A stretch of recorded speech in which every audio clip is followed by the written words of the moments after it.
Is going to be Renee Ritchie. He is the creator liaison at YouTube. You might have seen him on. Make some noise for Renee, y'all. Make some noise for Renee. Hey, all you people in the back, come to the front. You want to see this? You want to hear this? Come on. If you're in the back right now and you're talking, you're doing the wrong thing. Hello, Dreamcon. Come up to the front. Let's go. Yes. And then we're going to bring up Todd. He is the head of search and discovery at YouTube, and he's the algorithm man. Make some noise for Todd. And you I said make some noise for Todd. Woo! Let's go. Dreamcon, bring the energy, man. And I want to hear later when you guys are talking about, the algorithm. Sit down right now and get educated. So I'm going to pass it off to them. Let's do another warm welcome for Todd and Renee.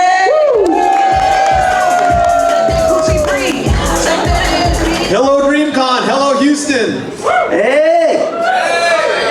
Yo. So we work at YouTube, which means we work for creators. Todd and I like to talk to creators as much as possible. I've been a creator since 2008 on YouTube. They actually hired me to come inside the company and complain on all of our behalf so that we can hopefully fix things before they hit the general creator population. And yeah, you spend half your day trying to help YouTube understand what's happening with creators, and then the other half of your day you try to help creators understand what's happening with YouTube. it's a translation gig. It's a translation gig. Today we're going to talk about what's happening with the discovery system, the algorithm on YouTube, which is the team that Todd leads. Yeah, so I've been at YouTube since 2014.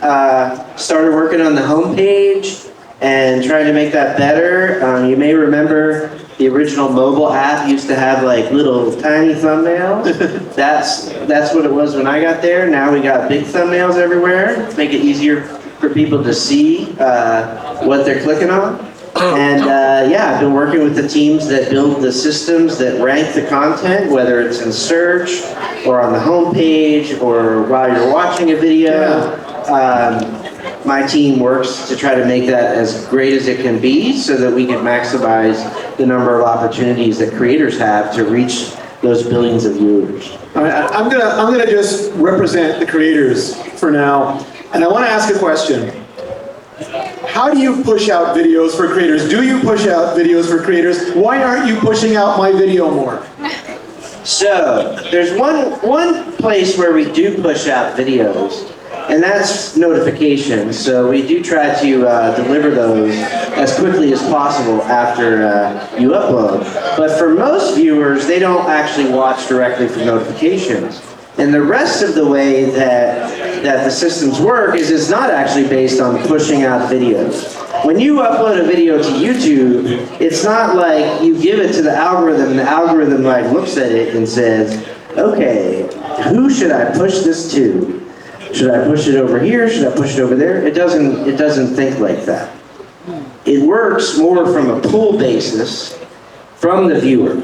And so the algorithm doesn't even really like turn on until somebody opens up YouTube. And so you, as a viewer, when you use YouTube, you open up the app, the home page has not yet decided what to show you. That happens actually right when you open the app.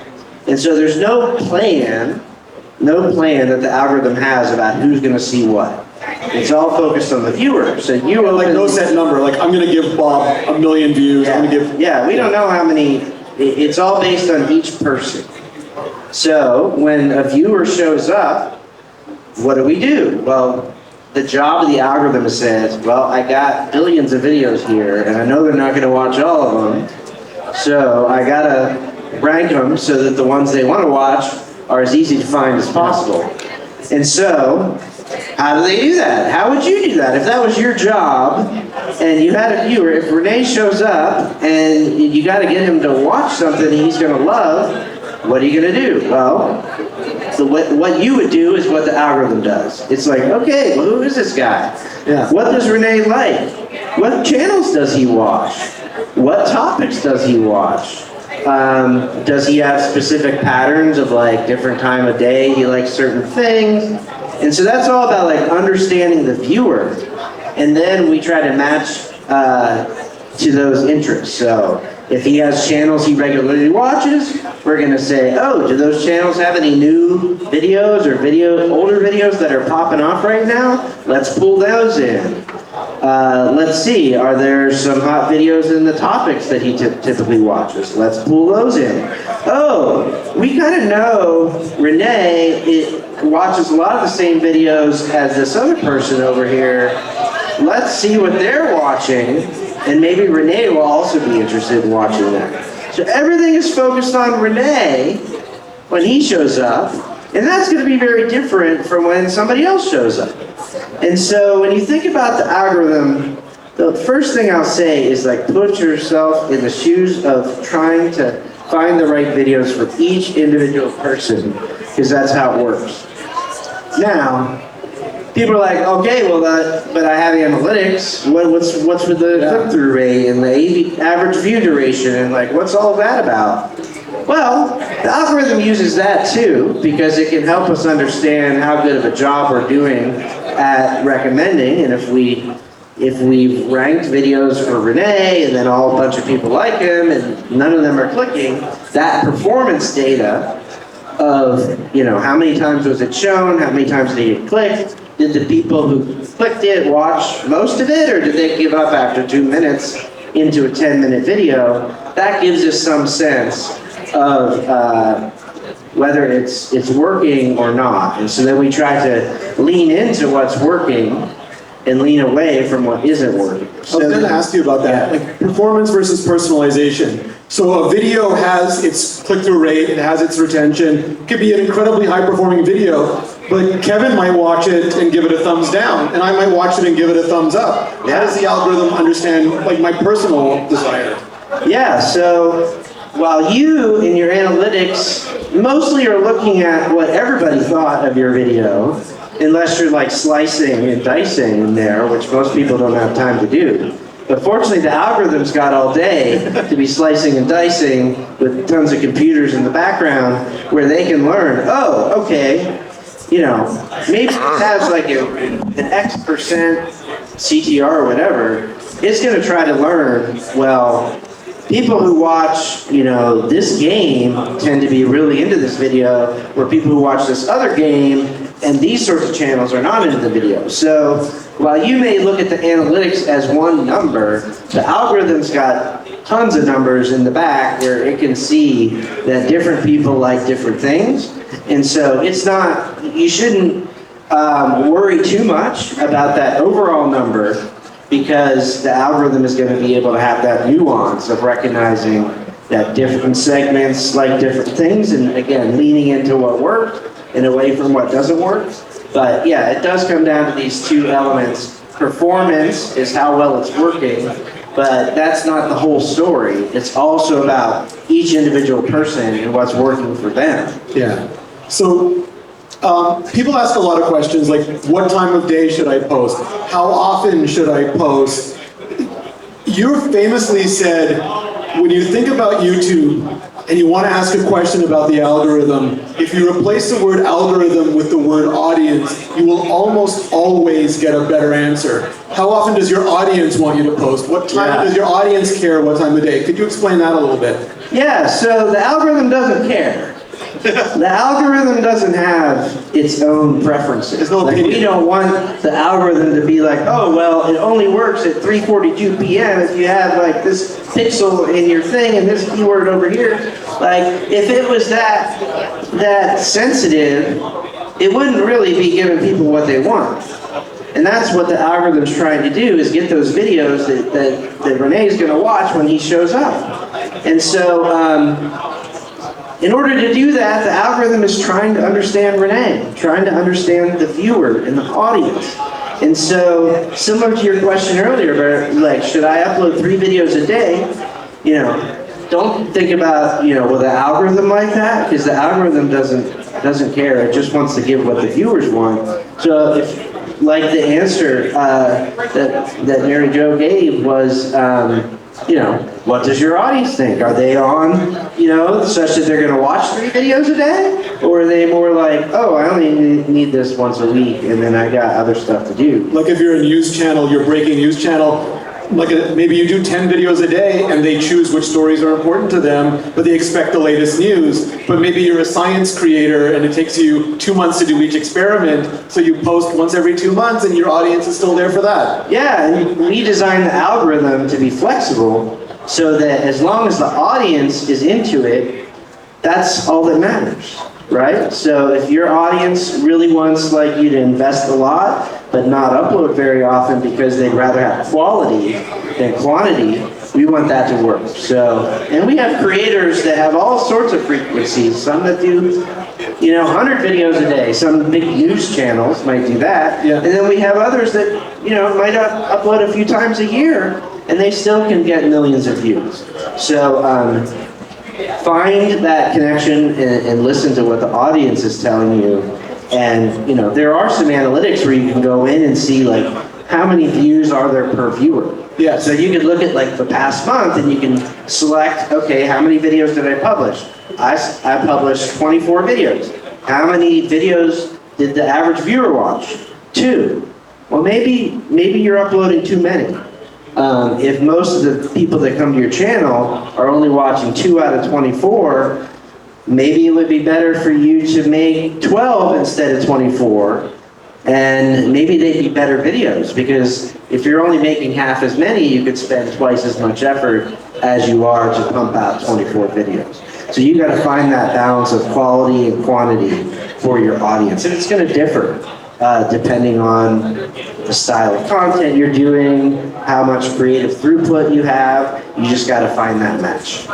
One of the other things that we get asked a lot is what matters to the algorithm. And YouTube, one of the most important things for me is that YouTube isn't engagement at all costs. There are some algorithms that really only want engagement, but it feels like YouTube made a conscious choice to care about satisfaction. What should creators understand about, what does satisfaction mean and what should creators understand about it? Yeah, so YouTube, we just hit 20 years, right?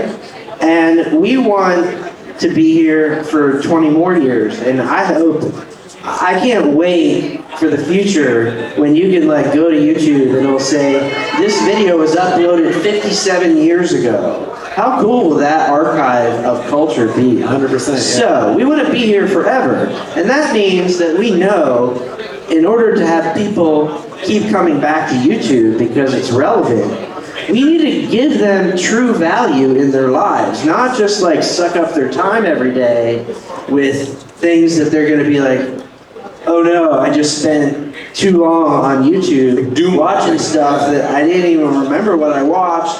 It wasn't that great, but I just got sucked into clicking on this thing. I mean, I have that feeling when I go to other platforms. I see these thumbnails that are I feel like they're trying to crack my brain with engagement bait, and I resist it, but I know it's really hard for a lot of people. We don't want to be playing that game of just kind of sucking people in and leaving them unfulfilled. We want them to feel good when they finish a video, being like, yeah, I'm glad I did that. And so in order to do that, we can't just look at users' behavior and just what they're clicking, right? Because that's kind of your not all watch time your base reaction. So that's where satisfaction comes in. So what is satisfaction? Well, it's not just what people are doing, but what they're saying about what they're doing. So more explicitly, not just oh, this is what I did, I clicked around a lot, but when we ask them through surveys, what did you think of that video? They tell us whether it was one of the best videos they've watched, or whether it was just, it was good. And then we want to recognize when people are getting that extra value, not just spending 10 minutes where they feel oh, I just ate a bunch of junk food and now I regret it. But I just spent, if they spent 3 minutes and laughed their butts off. Or they learned something great. Yeah, then we want to reward that shorter, better experience over, somebody who just dragged out something too long. So it's not just about the time, it's also about the satisfaction. And so the way I would think about that, you can look at things like likes and dislikes, of course, but ultimately, it comes down to a very human thing. Is like, what is the feeling that somebody has after they watch the video?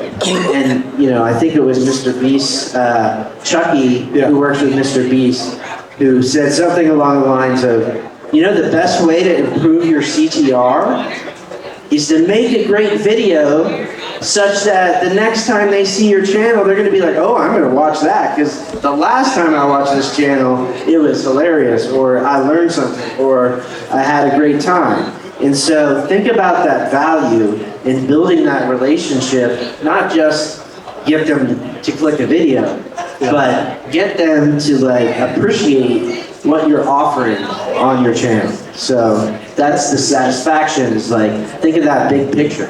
I think that's a great lesson for creators as well, because sometimes we think about the video and we don't think about the long term. I love that YouTube thinks about the long term because it encourages creators as well. It's not just yes, I make a great thumbnail, someone clicks on that thumbnail, I instantly reward it so they don't feel like they were clickbaited, and I give them value throughout the video so they enjoy it. But that other part is, what's the next video? Sometimes we think one video at a time. But if someone who clicked on and watched and loved that video goes to click on our next video and they don't understand, it's not related, it has nothing to do with it, then they suddenly, the next time they see our thumbnails, should I click or not? I don't know now. But if you look at the audience tab and you see which videos are growing your audience and you make more videos for the person who loved your last video, that same person, give them another video to love. Give them think in terms of series. Make another video like that. Make a video that's a no-brainer to watch after you watch that. When you end a video, instead of saying like and subscribe, which don't help that much, say, hey, if you love this video, here's a video that goes deeper. Here's a video that goes broader. Here's the next step in the story. Let them binge, because I think binging is a good thing. Yeah, I was talking to a creator last night. Came up to me, said, hey, I have this situation on my channel. I was looking at my analytics and I see that I forget the number, but 80% of the viewers on my channel are new. And new basically means they haven't watched your channel at least in the past year. And only 20% are returning. And I was like, oh, well, it's great that you're getting this opportunity. You got a lot of new people coming through the door and trying you out. But he's like, yeah, but they're not coming back. And so I was like, that's the puzzle you got to figure out. Why aren't they coming back? There's a lot of entrepreneurs here. Who here considers himself an entrepreneur in addition to a creator? Right. So imagine you're running a business. You run a store. The analogy here is you got a lot of people coming into your store and walking around and looking at stuff, but they're not buying. And they're not coming back. Yeah. Well, approach that problem. You got to problem solve. Figure out, well, why are people coming in, but they're not sticking around, or they're, talk to them. And what I suggested to him too is connect with other creators and find out from them, well, what is, get some honest, real feedback. Because it's sometimes hard to look at your own art and criticize it, but if you can get some people who can talk real with you, they will help you identify those blind spots that might be preventing people from going deep. Yeah, absolutely. Let's go cross-platform now, because YouTube has shorts, YouTube has live, long form, podcasts. There's a variety of formats. They all, when I open my homepage and you start recommending videos, how do you handle those disparate forms of content? Yeah, so it all comes back to that same, user-centered approach. Is when you show up as a viewer, Renee, we're trying to figure out, well, what would be best for Renee right now? And maybe it's 5:30 and Renee's about to drive home. And what we've learned from both, what Renee's watched before, and maybe other people like him, hey, maybe he likes to listen to podcasts on his commute. And so we're going to lean into that if that's what works. Or maybe it's, a certain type of content he likes, comedy at that time. So we kind of we follow the data and follow the audience. And then in terms of cross format, one of the big questions we always get is okay, I built up a bunch of shorts viewers, but I really know I can make more money in long form. So how do I get these shorts viewers to watch my long form? And from our perspective on the algorithm side, it's like, well, we definitely, if somebody really loves your shorts and you're producing long-form content that they're also going to love, we want to enable them to find it. And so the way that we do that is very similar. So Renee, when he shows up, one of the things we look at is, well, what shorts channels has he watched recently? And, you know, the more signals he's given us through likes, the more that he doesn't swipe past it, the more that when we recommend the shorts from those channels in the grid on the homepage, if he's clicking on it, that means he's interested, not just when it happens to come up, but he really wants to engage there. The more of those signals we get, we find that it's more likely that when we show long form from those same channels, that people will convert across formats. But it doesn't always work. Yeah. Because sometimes what you're good at in the short form, you know, doesn't necessarily translate into long form. Like maybe you do skits, and maybe you can only stretch out a skit for 2 minutes, and it's not that funny if you try to stretch it out to 10 minutes. So you got to make sure the long form works. And the other thing to just kind of recognize is, like, again, put yourself in the eyes of the viewer. I was talking to a creator once who was trying to figure out why their audience wasn't converting. And so I looked in at some random users who weren't watching their long form. And what I found is that they would watch the shorts when they came up, but they never clicked on the shorts from that creator. And when they came in for long form, they were actually coming in with a different purpose. So this creator was doing kind of like makeup shorts, but when they were when the viewer came in, they were like searching for music or looking up stuff for how to fix something.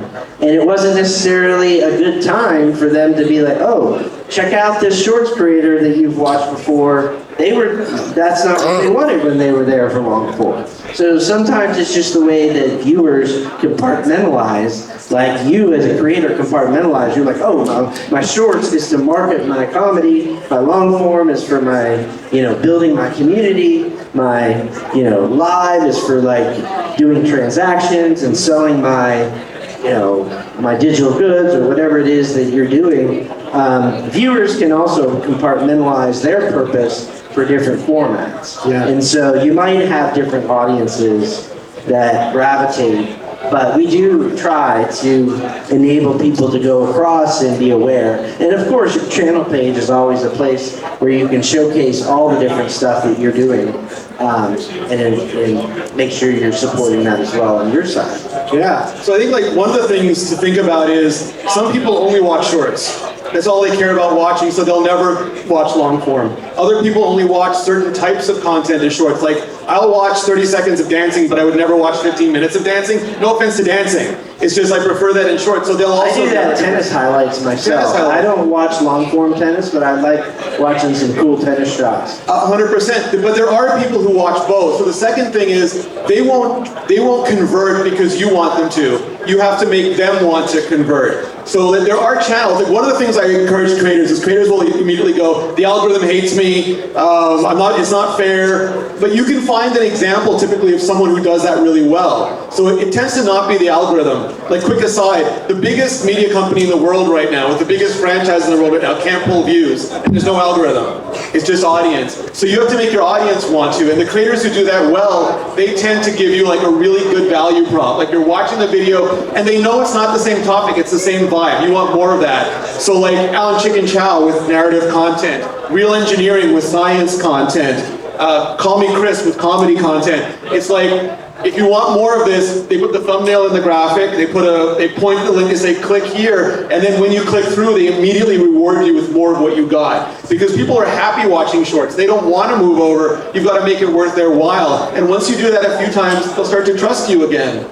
And the only other thing I'll bring up is Neil Mohan, the CEO of YouTube, has said recently that revenue for shorts is actually becoming on par with long form per hour. So what that means is, creators will look at a short and say, I'm not making that much money. The short is 30 seconds, their long form video is 20 minutes. If you look at it by time though, someone watching your shorts for 20 minutes is starting to get the same income for you as someone watching your long form for 20 minutes. So And there are, hopefully, with the shorts creation tools, hopefully it's not taking you as much time to record a short as it does to record a much longer video. And so, and if you're worried about short, like if you started making shorts and stopped making long form, then you might see differences as well. So you want to make sure one doesn't come at the expense of the others. I have some myth busting for you, Todd. all right, let's bust it. We often see creators say, this video has my highest CTR ever, my highest click-through rates ever. It's got the longest retention ever, but I'm not getting any views. There's a paradox in my data. What's going on there? Yeah, so yeah, I call this the paradox. And what's really important when you look at your analytics in those performance stats is to consider the base of users who saw your video. So let's just say that like a 20% CTR is amazing. Getting a 20% CTR when you've been shown to 5 people, Really easy. pretty easy, Yeah. because they're probably your 5 biggest fans that saw it, and one of them clicked. And generally, the tighter the targeting, the more qualified the audience is, and they're going to be really engaged. But as your impressions go up, and you're starting to reach people who've never even heard of you before, and those sorts of things, it's really hard to get a 20% CTR among a broad base of viewers. And so you can't really accurately compare, let's just say, a video that has 10,000 impressions and a 20% CTR to one that has 10 million impressions and a 5% CTR. Yeah. Which one would you rather have? Well, I'd rather have the one with 10 million impressions because it got a lot more views, even though its CTR is lower. Now, if we would have shown that 20% CTR with 10,000 impressions to 10 million, it wouldn't have had 20% CTR. You have to recognize that as the impressions ramp up, the CTR is going to not be as good. Yeah. And so, based on the data we're collecting, actually that 20% CTR wasn't as great as it would be if it had seen that many people. So you have to consider that dimension as well when comparing videos to videos. I love that. Could you explain a little bit of, because I think what people have a hard time with is understanding why a video pops and then drops. And one of the ways you've explained this to me in the past that really helped was automated word of mouth. Yeah. So you can, when you think about how people discovered content before recommendations algorithms, and still today people do, a lot of times it's by asking other people. It's like, hey, did you see any good movies lately? Hey, did you see any good videos? And they'll be like, yeah, I just saw this one. You should totally see this. I think you'd like it. So what the algorithm is doing is that same thing, except it doesn't actually require you to go and talk to all the people who are like you. It's actually because when you're logged in, it knows your watch history, it can compare you to other people, and it's effectively like saying, okay, here's a new video that came out. I know Renee watched it. Do I think Todd would like it because Renee liked it? Oh, yes, Renee watched the whole thing and he shared it and liked it. And so I'm going to now recommend it to people like Renee without Renee having to go around and ask all his friends and strangers on the internet who he doesn't know but who happen to love the same things he's into.